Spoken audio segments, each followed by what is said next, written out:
Merci beaucoup, Heidi. Thank you very much. Yes, very quickly, in case I think that everything's been said, but I don't think we need to have a long conclusion, just to thank and congratulate civil society once again for organising this discussion. Yes, there were deputies here, and I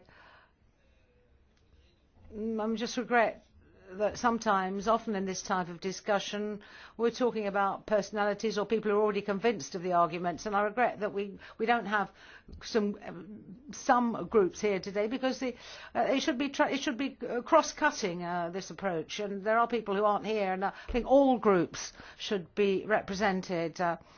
Just very quickly, what I've got out of this discussion, and what I got out of the French legislation in Italy, and not just that, we're in a new world, and in this new world, no one should escape the law, and the law has to be the same for everyone. For moral persons, so that's to say this grand transformation of society, it means that law doesn't stop and shouldn't stop when you go into the company. For a long time, we considered on a personal level, a family level, for example, that once you close the door of your house, you can do what you like. And then suddenly you realise that you didn't have the right, even if you're a father, just to hit your children or to hit your wife, even if it was behind your own walls. So bit by bit, things developed, and we have to consider the same thing as was said earlier on. I would like to conclude on that question. Human rights. There are no barriers. You're a human being in Bangladesh or in Vietnam or in Europe or in Africa. Everyone has the right to the same dignity, and that's the message that the European Union must get across, and that's what we must get across generally.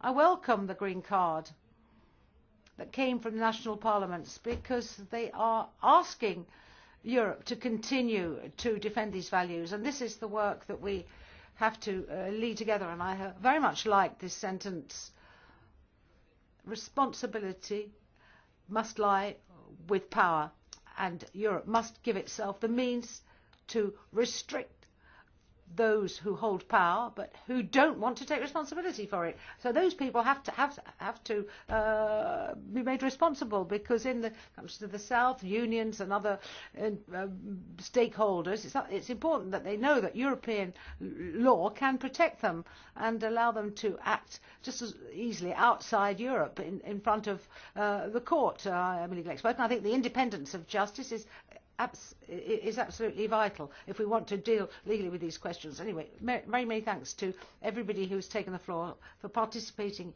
in this discussion.